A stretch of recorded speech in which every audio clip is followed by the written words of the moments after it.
This is the L.I.P Extra.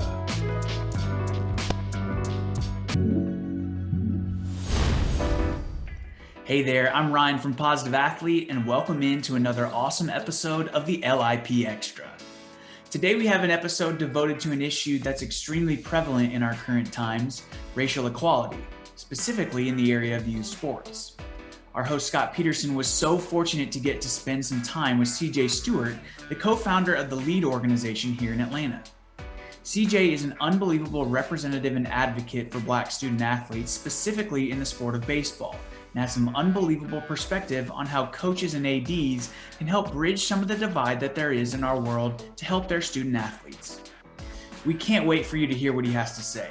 So let's jump into episode 7 of the L.I.P Extra. We're joined by CJ Stewart, former Chicago Cubs outfielder, and has worked with a lot of great athletes, a lot of great Major League Baseball players, Jason Hayward and Pete Alonso and Dexter Fowler, to name a few. But one of the most important things about CJ to us is what he started with his wife, Kelly, is a program called L.E.A.D. And first of all, CJ, welcome to the program.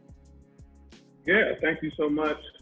Scott, would also be remiss if I don't mention one of my most famous clients, and that was Ryan Peterson. That's true. That's true. Who's gone on to do great things with Positive Athletes. So I appreciate you saying that. Hey, CJ, so your story starts really, I want to start with your story at the beginning, because where you've come from and how you grew up in baseball is an important part of this story. Can you give everybody kind of the background of your start to baseball?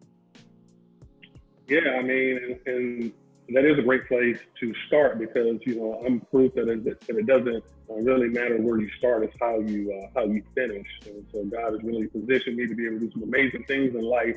But I started out in poverty. I had a 16-year-old mother, and my father was 25 as well. So two very young parents who did not come from wealth, did not come from a family full of college-educated people. So we started out in poverty and then worked our way to becoming a working-class family. Born and raised here in Atlanta, in Bankhead on Hollywood Road, which is Zone 1, which today is actually worse off as a community than what it was when I was a kid, born in 1976. I fell in love with baseball around the age of 8 years old. I remember hot days like this in Atlanta. But as a kid, my grandfather would watch Chicago Cubs games, and they had this very loud, roaring air conditioner. And I remember we would just sit there, watch those games, and listen to Harry Carey. We never talked much, but I was fascinated by it. And I remember leaving and going outside and practicing. So I would throw rocks up in the air and hit them and think about hitting home runs at Wrigley Field. And, I remember throwing rocks at trees to work on my accuracy. So I didn't know that other kids were doing anything different in any other parts of Atlanta. I just knew I liked baseball. I got some rocks, I got some trees, got a stick, and made it work. And so, and then I'll just say lastly, just a part of my story as well is my very first Little League baseball coach was a gentleman named Emmett Johnson. He was the chairman of the Atlanta Public Schools Board of Education, which was and still is a very prominent position. And so even though I was living in poverty, I was fortunate to be on the right team led by a consequential leader in Atlanta. So I got a chance to see Atlanta from a more bourgeois perspective.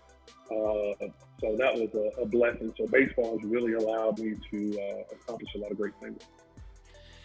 So as you started L.E.A.D, and you worked with a lot of the players we talked about, but you started L.E.A.D a few years after that, and it seems to me as you see a lot of yourself in the kids that you're trying to help. Talk about what L.E.A.D is. And why this was such an amazing brainchild of yours. So L.E.A.D was established in 2007 with my wife Kelly and I. Our mission is to empower an at-risk generation to lead and transform their city of Atlanta. And we use baseball as a vehicle to help 350 Black boys overcome crime, poverty, and racism. And so we scout the counted out. We're scouting out Black boys that are struggling with grades, attendance, and behavior that are living at or below the poverty level. So we're doing amazing work, but I tell you what, origin stories matter. As we are sheltering in place and doing all of that stuff, we've been watching a lot of Avengers movies. And the origin story, I mean, if you jump in on one and don't know the origin story, you won't really get the flow. So around 2006, Stan Conway, who was a very and still a very successful and wealthy real estate developer, I was training his middle school age son, who was a student at Westminster School. And at that time, I had a for-profit business, so L.E.A.D didn't even exist. I'm just same thing I trained Ryan with and Jason Hayward, all these guys. You come to me, I give you great training, but it's gonna have a cost. But Stan told me, he threw me 3 pitches one day in 2006. He said, okay, number one, if you were as good as you said you was, your rates are too low. He said the good stuff costs and your rates are just way too low. So clearly you aren't as good as you think you are. And then he said, if you were as good as you said you was, it wouldn't be so easy to get access to you. He said anybody off the street can get access to you. So you must not be that very good. You must not be very good. And then the third thing he said is, this is a white man. Stan is a white man. He said, there's a decline of Blacks in baseball and you aren't doing anything about it. And them 3 pitches, I swung and missed every last one of them.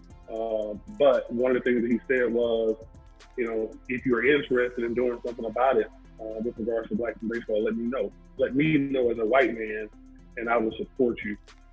And so I spent a little time thinking about it. It had already crossed my mind because I had several Black male students, Black boys that were coming to me because they heard about me, but they didn't have money. So I started training them in exchange for them cleaning up around the facility. But my wife, Kelly, who's a bean counter, was like, you're in here all these hours. I'm not seeing the money, what's going on. So the timing was perfect. And we launched L.E.A.D. He was one of our founding board members. And at the time, we saw that there was a low number of high school graduation among Black males. But then that later grew to the point where we started to realize that there was actually a low number of Black males competing at the NCAA level. So a lot of talk was about the declining numbers of Blacks in major leagues, but right now it's less than 3.8% at the NCAA level, with about 70% of major league draft picks coming out of college. So as we started to move on, and even now, just looking at how structural racism has an effect on the outcomes that Black boys will have if they play this game of baseball. So we are directly attacking that, among many other things. CJ, I've heard you talk about a really staggering statistic that 40% of African American boys are are going to graduate from high school, but 80% of them are likely to be incarcerated. And one of the things you have strived to do at L.E.A.D is to change that narrative and change that statistic. So talk about a little bit about what does L.E.A.D do to attack that? Yeah, so I don't know the up-to-date numbers. I know that Atlanta Public Schools numbers have increased with regards to graduation and then our numbers in the state. How those numbers are calculated, I really don't know. What I do know is even with those numbers improving or not, if you're born in poverty in the inner city of Atlanta, you have a 4% chance of making it out. Mm-hmm. So think about positive athletes. If only 4% of the young people that get the award actually go on to live a successful life, however that's defined. If that's the case, then positive athlete is not going to be worth being involved with. As a baseball player, you're going to get a hit 4 times out of 100. So if you're born in poverty in Atlanta, you have a 4% chance of making it out of poverty. Also, too, is here in Atlanta, even though we're considered a world-class city, we are the worst city in America when it comes down to income inequality. We are number 1. We are the worst. So, being born in this city, especially if you're Black, is a death sentence. So one of the things that we focus on is year-round programming that helps develop lead ambassadors. And so when you think about something that is very positive, like an Eagle Scout with the Boy Scouts, Boy Scouts and Eagle Scouts, when they go into a place and they apply for a job, whether they're black or they're white, they're going to get the benefit of the doubt, they're going to get respect, and they're going to be trusted. Well, that's the same thing we focus on with our year-round program with our lead ambassadors. But regardless of where you come from, and especially because you come from poverty, if you can finish our organization, you're going to get the benefit of the doubt, you're going to get respect, and you're going to be trusted. And we do it through baseball. And our pillars of excellence are academics, athletics, civic engagement, and commerce. And I'll just say lastly on that point, as we focus on that, is two things. Number one, unapologetically, I am a very good coach. I'm not going to apologize about that. God has been very good to me. So when I come into the inner city of Atlanta, they're not just getting a volunteer. The underserved is not being underserved. They are being served with one of the best in the business. And then because they go through this mentorship with us, then it's only fair that we then move to sponsorship. And I'm not talking about just sponsorship with regards to money. I'm talking about making sure that you get opportunities that you don't deserve and that you aren't even ready for. And so that's what happens in a lot of affluent communities because of relationships or families you were born into. You inherently get opportunities that you do not deserve, that you are not ready for, and you get an opportunity to just figure life out. So that's what happens if you're a lead ambassador, and that's the promise and the guarantee that we make. You know, one of the things we noticed when we've been trying to find nominees for Positive Athlete, especially in the underserved community, is that the lack of number of advocates for those kids and somebody who will step up and tell us about them and let us know about them. It's harder to find, unless you have some people who are advocating for them. And I know that's part of what LEAD is about, is you become a great advocate for these kids you've been working with, and that's a pretty simple thing that other coaches could be doing for some of these kids is simply advocating for them and letting them know what those things are about. How have you incorporated being an advocate for these kids into your program? So, again, origin stories matter. I remember Dave Whitfield. He was our high school baseball coach at Westlake High School here in Atlanta. And I remember him coming in, I guess it was about my sophomore year. He was a white coach, which at an all-black school, the assumption is if he's a white coach, then he must know everything in the world about baseball. And he did know a lot about baseball, but that's even just one of the things from a race standpoint that we were wrestling with. He quickly earned our trust. And so because he trusted me and because he cared, I had a lot of struggles throughout high school.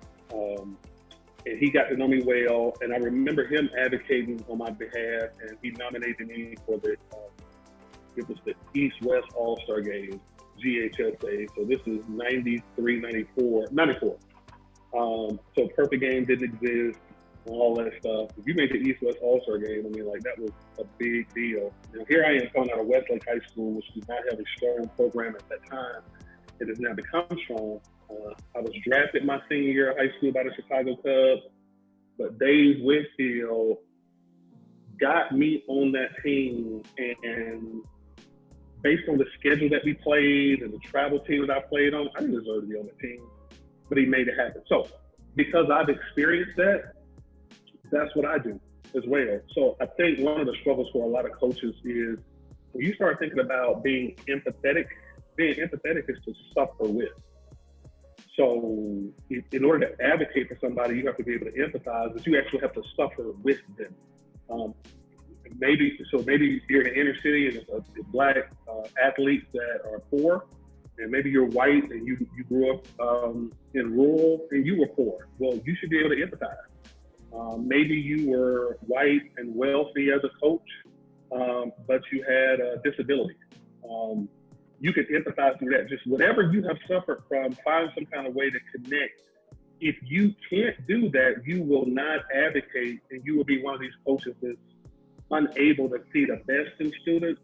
And, I'll just say, lastly, that in addition to what I'm doing with L.E.A.D, Peter Alonso was not drafted out of high school when I was coaching him. And I spent the most of my time with Peter just focusing on metacognition, which is thinking about thinking, helping him understand how to think through failure and then make an adjustment next, and then having success, and then focus on repeating next, and just going through all that. He had a great swing, but just thinking about thinking. So what I'm doing in my for-profit business that I've done for over 2 decades and had success, I'm doing the same thing in the nonprofit, but I don't live in poverty. I don't live in the inner city of Atlanta, but I have shared experience. So we need people to advocate, and you will never be able to advocate if you cannot be empathetic, and you will never be empathetic if you are not willing to suffer with people. Ian Desmond wrote an essay earlier this week about being a biracial athlete and trying to come up through baseball and some of the struggles that he had, or things he experienced now that he probably didn't recognize even when he was playing. And there are a lot of people relative to this issue of the lack of African-American kids playing baseball or those in the major leagues and stuff. And they just said, well, if it's too expensive, then just go play another sport. I mean, there's a lot of sport where the barrier's a lot less. And that seems to be a little bit of a mentality that needs to be cured. What did you have a chance to read Ian's essay and tell us your thoughts about that? I did read it, and I read the entire thing. So as a child, I had ADHD. I was never medicated for it.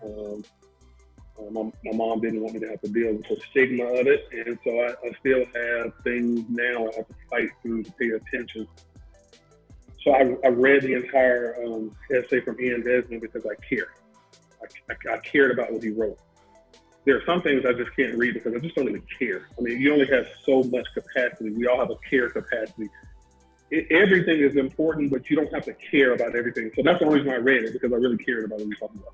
And some people will send me stuff, hey, CJ, read this. I'm like, I can't. I just don't care. It's important. I just do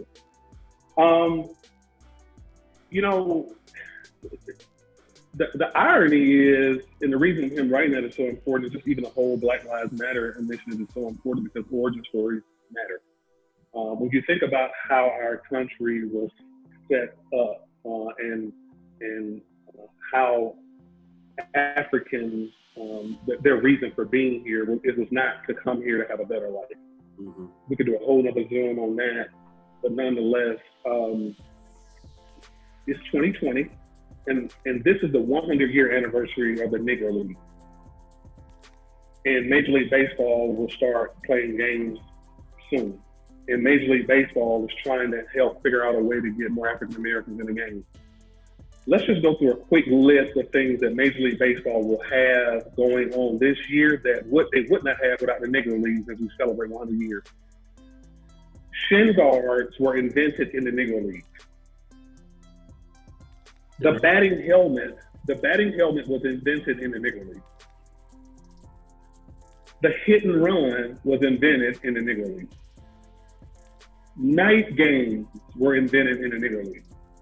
So you had black players playing baseball in the daytime and the nighttime.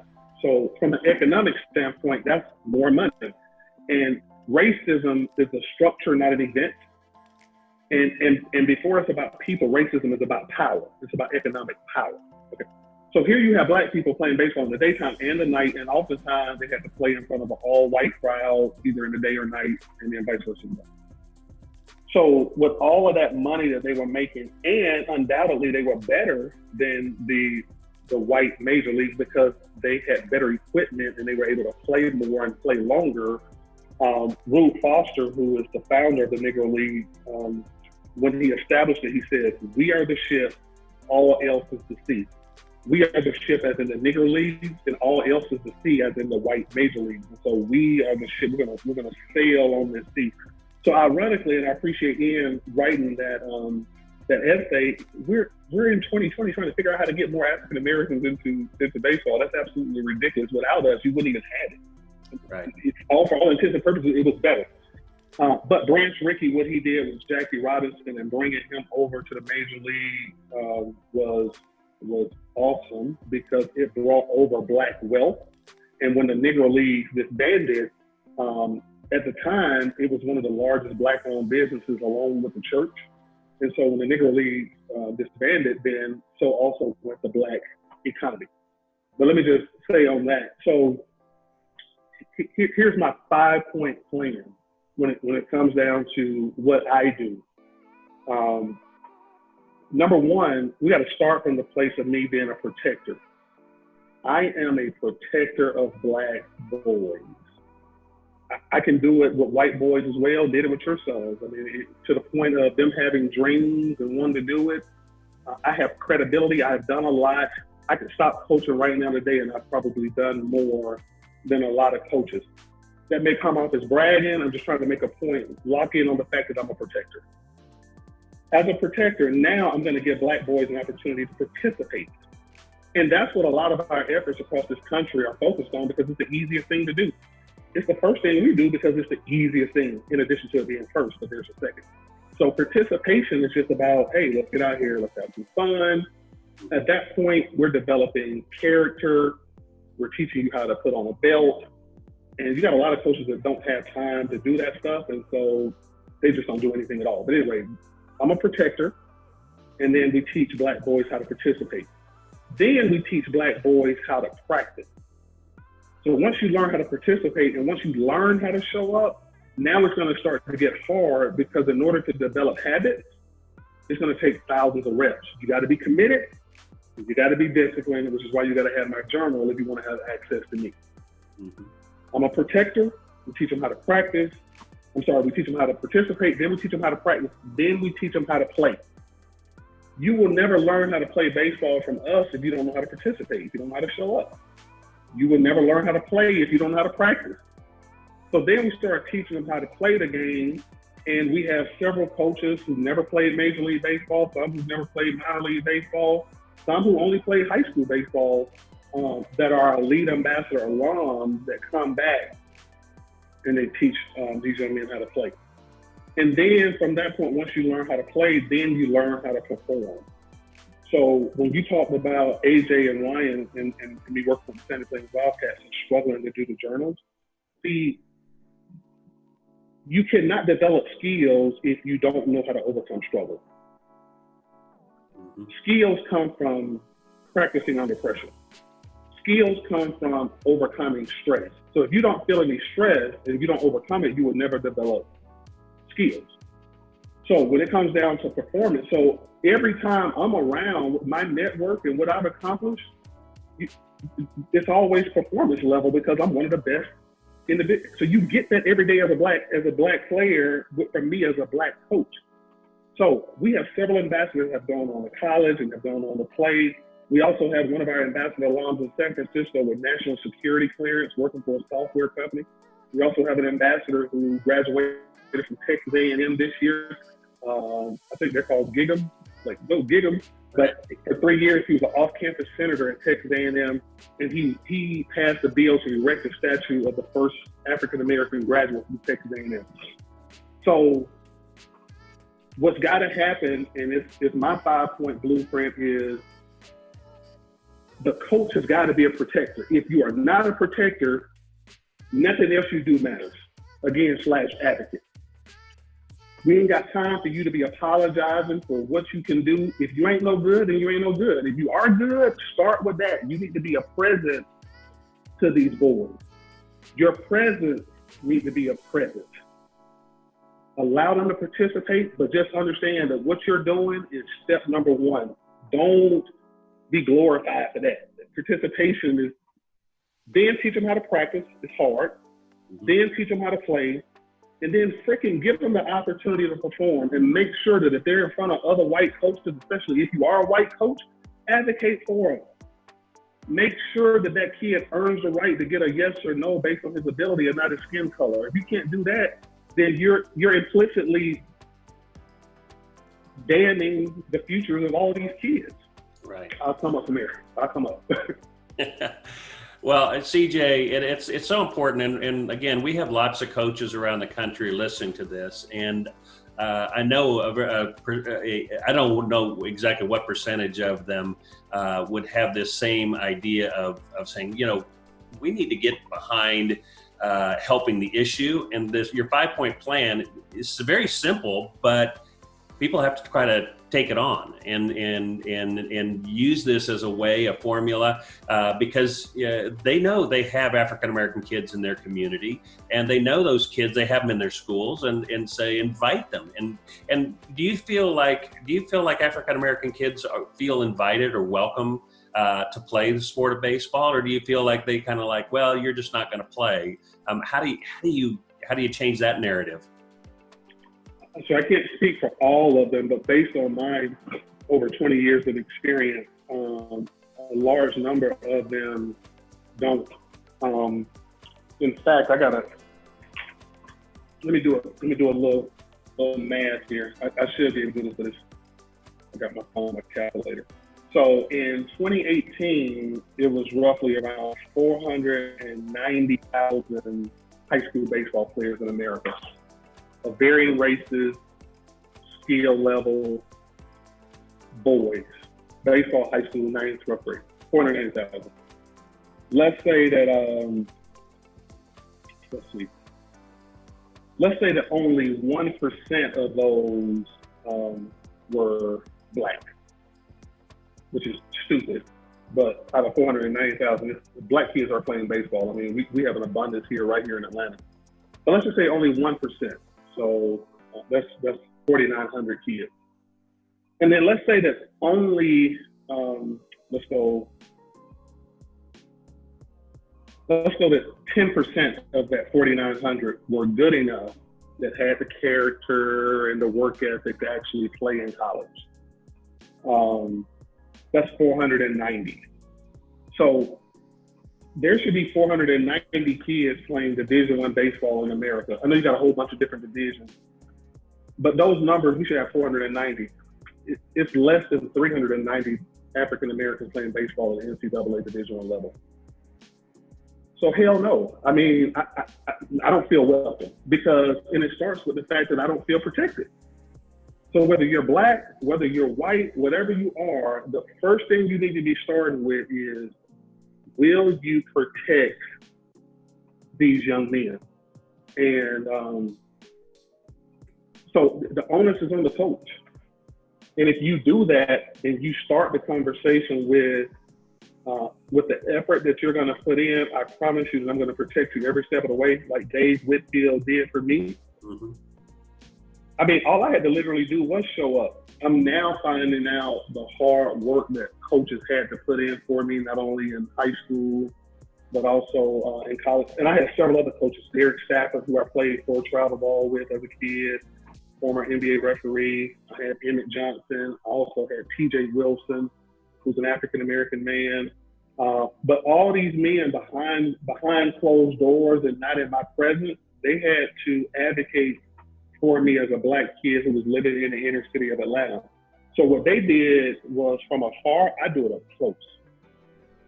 And that's the promise that I make right away. So when I tell that kid, hey, listen, if you are with me, I'm going to protect you. And if it shakes out for you to play baseball at Georgia Tech, I'll be there on signing day. If it shakes out for you to play at Clark Atlanta, I'll be there on signing day. If it shakes out where you can't do that and you're going to have national security clearance, I want to be there on signing day as well. So anyway, it starts with protection. You got to protect them.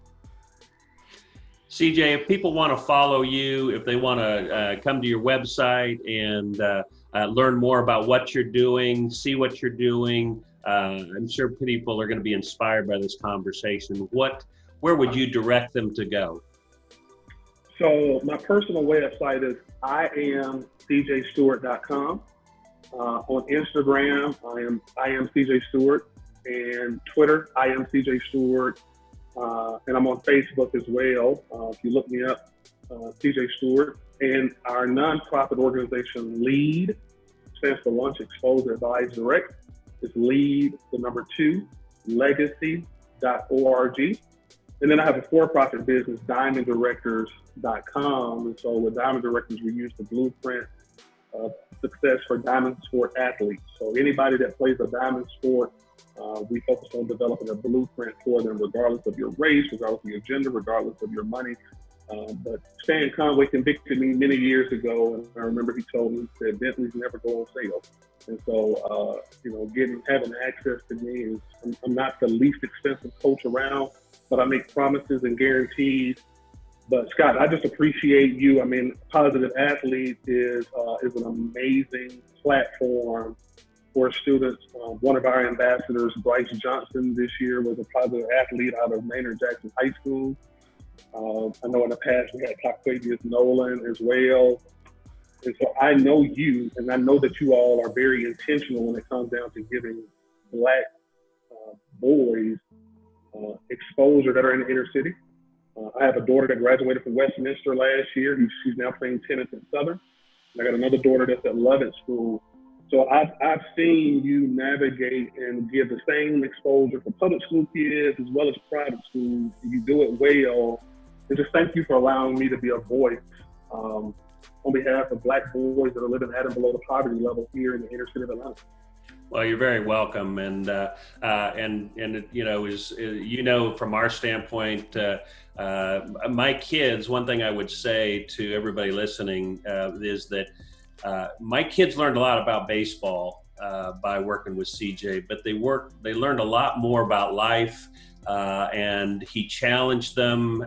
He supported them in their walk in life, and so CJ, thank you. And anybody that ever wants to contribute to L.E.A.D or take part in his for-profit work, 100% endorsement from Positive Athlete and the Peterson family. So CJ, thank you for who you are.